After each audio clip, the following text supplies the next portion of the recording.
Here with Dorian Olivarez right after training at Kingsway Jiu-Jitsu. Dorian, how you feeling this morning? I'm feeling really good. Just got first session of the day, and yeah, I felt good. Got to work a little bit more on some things that I've been trying to really focus on, and I got a lot of good reps, and yeah. You said this is your first session of the day. How many sessions are you expecting to have here today?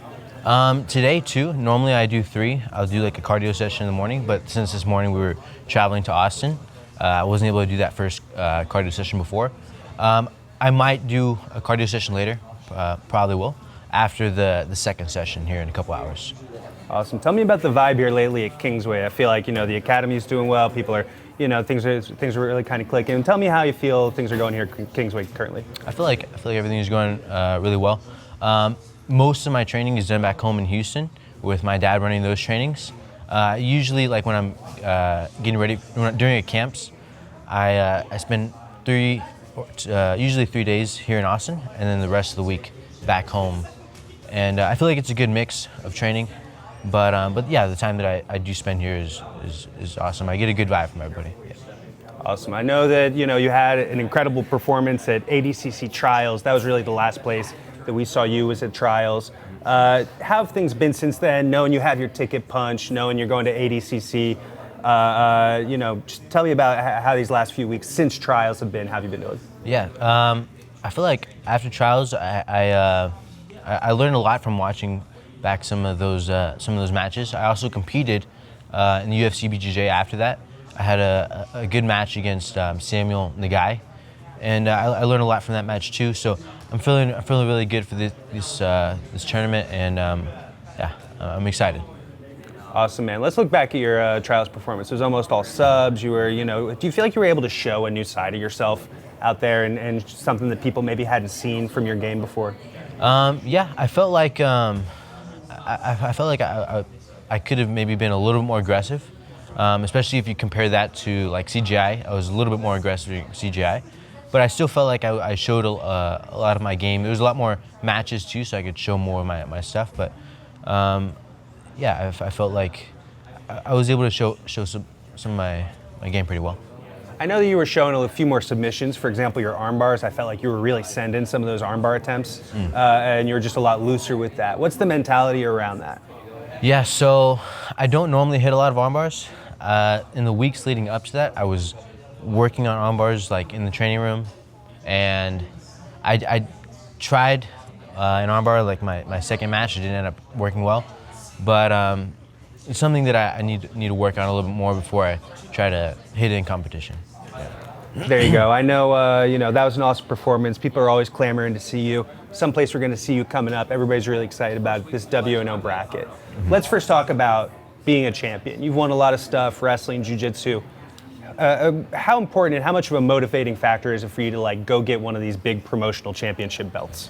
I feel like it's a big motivation. I feel like having a belt and being like a part of an organization is big for my brand. I feel like it's something that's it's good for me, and I'm really looking forward to getting that belt. Yeah. Do you feel like so? Would you say that being able to come in here and do this is going to be one of the biggest accomplishments of your career if you're able to do it? I think so. I'd say it's one of the biggest. Yeah. There you go, man. Let's talk about some of the opponents that you're going to have in there. I think the one that comes to mind first for me is going to be DeAndre.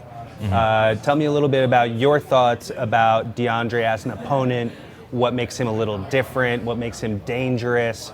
There's a guy who's ranked in the pound for pound. There's a guy who's been ranked #1 in the world. Mm-hmm. What are your thoughts on DeAndre as an opponent? To be honest, I feel like my style works really well against his style, I feel like it doesn't really make a difference who it is if it's any of the other guys.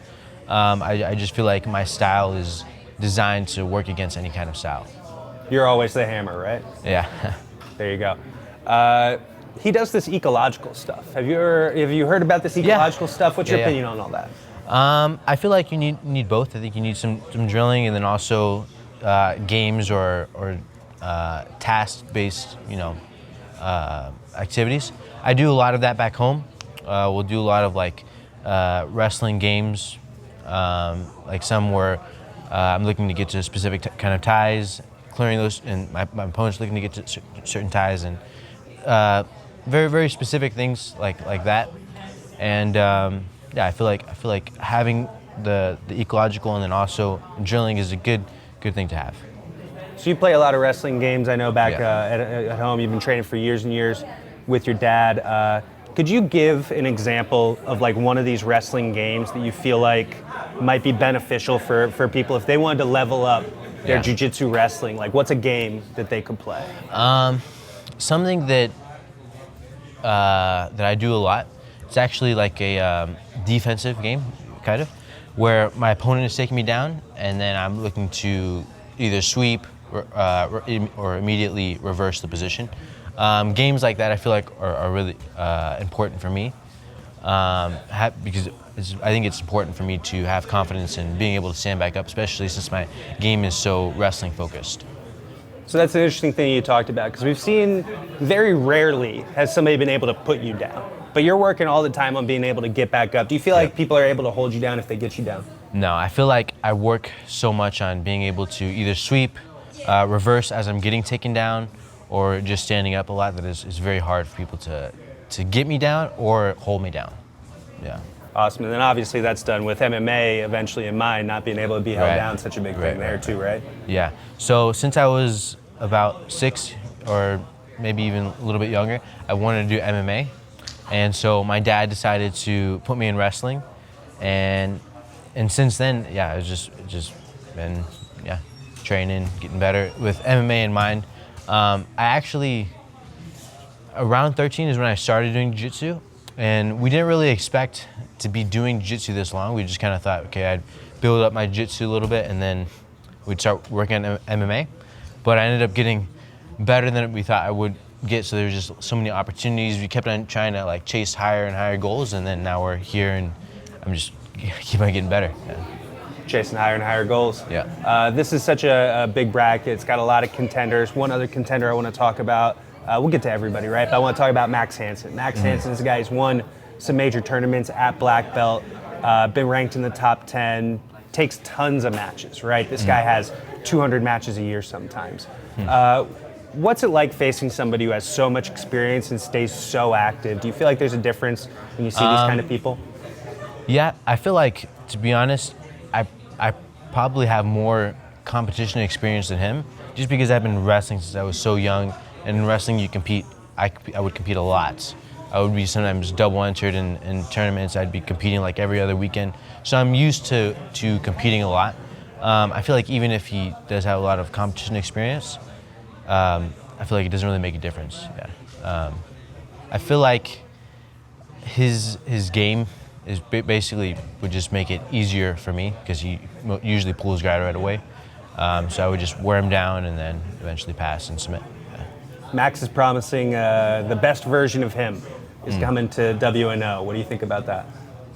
I don't really care. Yeah. Good. Next guy I want to talk about who's going to be in the bracket, Julian Espinosa, right? WNO veteran, guy who's been competing and winning at the highest levels. Somebody that you have experience with. Can you tell me a little bit about your experience with Julian as an opponent? Yeah, so I faced Julian the first day of East Coast trials, and I was able to finish him pretty quickly, but I feel like I could tell he had a very specific game plan. Like right away, he was trying really hard to grab a hold of me and try to like pull me into some kind of guard.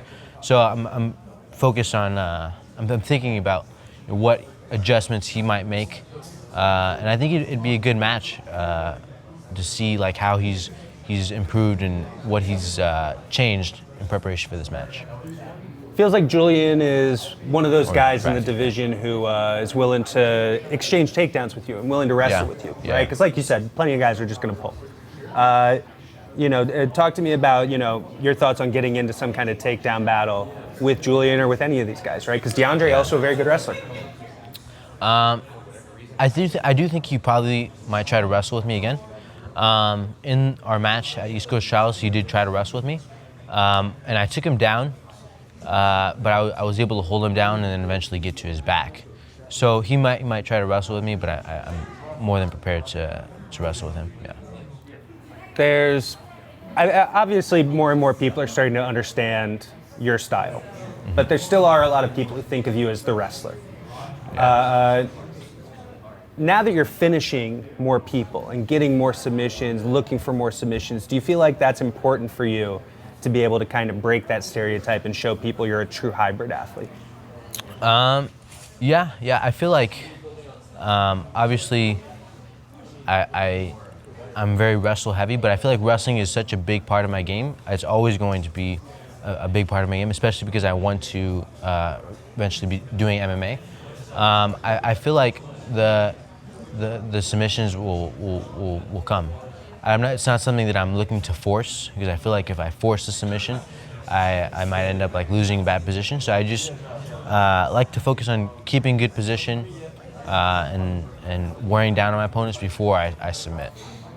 Talk to me about that. So you're trying to spend a lot of time exhausting them before, Yeah. even if you see an early submission opportunity, that might not be what you take, or If it's there, yeah, sure, I'll take it. But you're not it's gonna not chase something it. I'm going to be chasing. It's something that I'm going to kind of like an example would be Gordon, how he usually doesn't submit people right away. He usually will look to wear them down, get to mount, wear on their arms, eventually take their back or their arm. Something like that, except my style is different, just similar format, where we're both looking to wear down our opponents before we submit.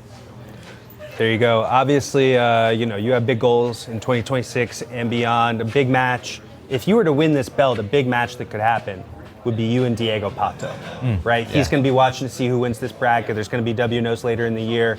What are your thoughts on potentially facing Diego Pato later on, holding the belt that he used to hold? Yeah, I think that'd be a really good match.